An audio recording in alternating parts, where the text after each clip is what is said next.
최근 북중러 밀착 기류와 무관치 않을 겁니다. 북한의 김정은 위원장이 트럼프 대통령과 이재명 대통령을 각각 언급했는데 메시지는 참 온도차가 있습니다. 직접 관련 목소리 듣고 와서 얘기를 나눠보도록 하겠습니다.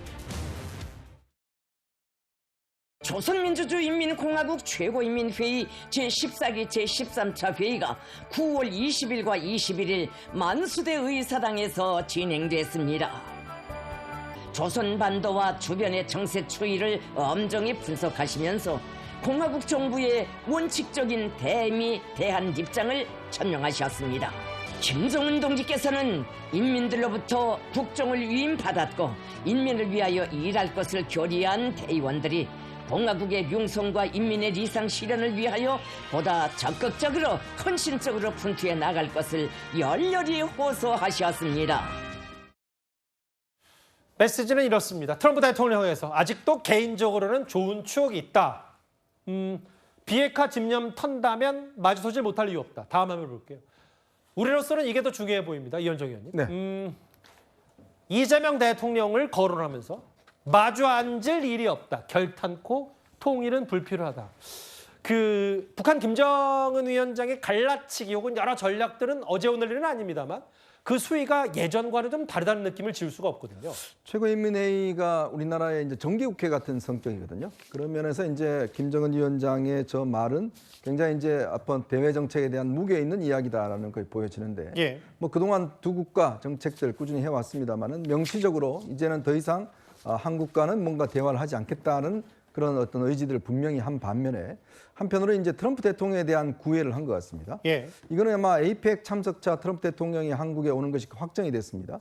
자, 그러면서 좋은 추억이 있다라는 이야기로 인해서 사실 트럼프 대통령에게 우리가 비핵화 이야기하지 않고 즉 현재 있는 핵을 인정해주는 그런 차원에서 회담을 하자라는 뜻 아니겠습니까?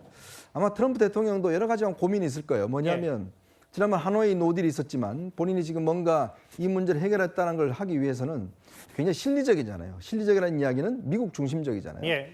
그렇다면 이 북한이 가지고 있는 ICBM, 즉 미국을 겨냥한 ICBM만 없애준다 그러면 트럼프 대통령은 사실상 북한의 핵을 사실상 용인할 수 있는 뭐 그런 가능성이 있다는 전망도 나오고 있지 않습니까?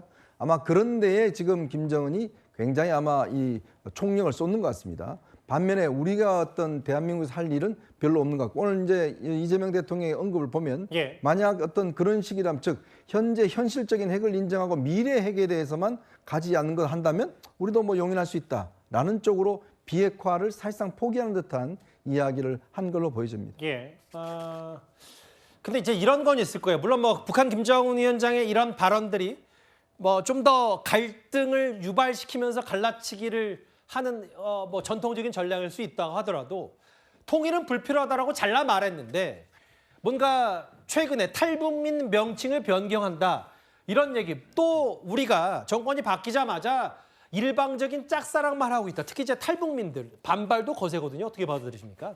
전 탈북민들의 저 단체가 뭐 전체를 대표할지는 모르겠습니다만 저분들의 반발도 이해를 합니다. 저분들은 북한이란 체제가 싫어서 김정은 위원장의 독재, 3대 독재가 싫어서 도망쳐 온 분들이기 때문에 탈출해서 온 분들이기 때문에 그런 표현에 대해서 싫어하실 수도 있고요. 저는 그래서 통일부가 명칭을 바꾸고자 한다면 실제 당사자들의 이야기를 좀 수렴하는 과정을 거쳐야 되지 않겠는가. 사실 정동영 장관 역시 하나의 안을 내놓은 것이고요. 하나의 안을 내놨으니 저분들의 반발이 심하다. 그러면 저분들은 그냥 그 용어를 그대로 쓰고 싶을 것인가.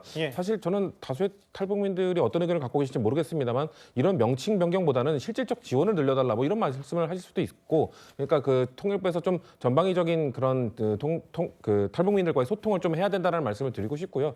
저희가 뭐 일방적 짝사랑 이런 비판들을 하시는데 트럼프 대통령도 우호적인 아까 가는 말 오는 말 얘기 나왔던 것처럼 트럼프 대통령도 좋은 말을 하니까 뭐 로켓맨 이런 이야기 하면서 하니까 그 지금 북한에 화답이 오고 있는 건 아니겠습니까? 저희도 그런 차원에서 좀 그 국민들의 안전을 위해서 그리 좋아서 이러는 거 아닙니다. 북한이 좋아서 이러는 게 아니라 국민들의 안전과 평화를 위해서 최대한 평화의 제스처를 내보려고 하는 것이니 그 탈북민들께서도 저희 정부가 추구하는 것에 대한 취지를 좀 잘 이해해 주셨으면 좋겠다는 말씀 드리겠습니다. 주말 새 이재명 대통령도 그 자주 국방론에 대한 언급을 했거든요. 정치권에 오늘 공방도 있었습니다. 직접 한번 들어보겠습니다. 나라가 위험할 때 우리 스스로 지키지 못하고 남에게 의존해야 한다면 그것은 진정한 독립국가라 할 수 없습니다. 강력한 국방개혁으로 더 이상 다른 나라에 의존하지 않는 강한 나라를 만드는 것, 그것이 바로 이재명 대통령의 소망이자 우리 국민의 바람일 것입니다. 북중러 3국의 동시적대 행위를 대한민국 혼자 감당할 수 있겠습니까?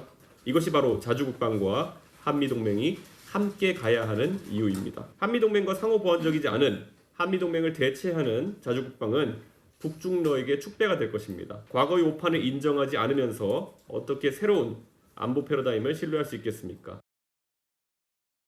오늘 이제 대통령의 자주국방론과 함께 일제 여러 몇몇 조간 신문에서 우리 군사력이 뭐 이재명 대통령 말처럼 세계 5위 정도 수준이 아니라 실제로 지금 병력 감소로 인해서 타격이 불가피하다 이런 얘기도 많이 나왔는데 윤기찬 부위원장님. 이게 자주국방의 주한미군 철수냐? 한미 동맹 훼손에 대해서 야당은 많이 비판을 하고 있더라고요. 그러니까 이 대통령께서 말씀하신 그 자주국방까지는 좋은데 자주국방을 위해서 모든 대통령도 노력을 해왔죠. 그런데 예. 전 세계에서 한 나라가 본인의 그 안보를 혼자 그 지킬 수 있는 나라는 없어요. 미국마저도 지금 한밀 이렇게 동북아에서는 안보 어떤 지역 안보를 그 확보하잖아요. 뭐 북중러도 마찬가지고 유엔도 마찬가지고 나토도 마찬가지입니다. 이스라엘도 마찬가지고. 자, 그런데 자주국방이 안 됐을 경우에 실제 이건 굴종적 사고다. 외국 군대에 의존하는 거. 이런 문제가 이제 사실 좀 이념적이라고 본 것이고 예. 또 하나는 미국의 요구에 의해서 무슨 동맹의 현대화로 빠지거나 아니면 전략적 유연성으로 빠질 경우에 대비해서 국내 여론을 예방하는 차원에서 저렇게 말씀하셨다고 보지만 사실 만약에 저게 본인이 진심이라면 안보관 자체가 조금 우려된다 이렇게 평가합니다. 안보관 우려. 혹은 지금 뭐 전반적인 노선이 뭐 이제 북한과 좀 더 가깝게 하면서 반미 뭐 협상 관세 협상과 달리 또 자주국방 얘기가 미국의 심기를 자극할 수 있다는 취지의 야당 비판은 어떻게 받아들이십니까?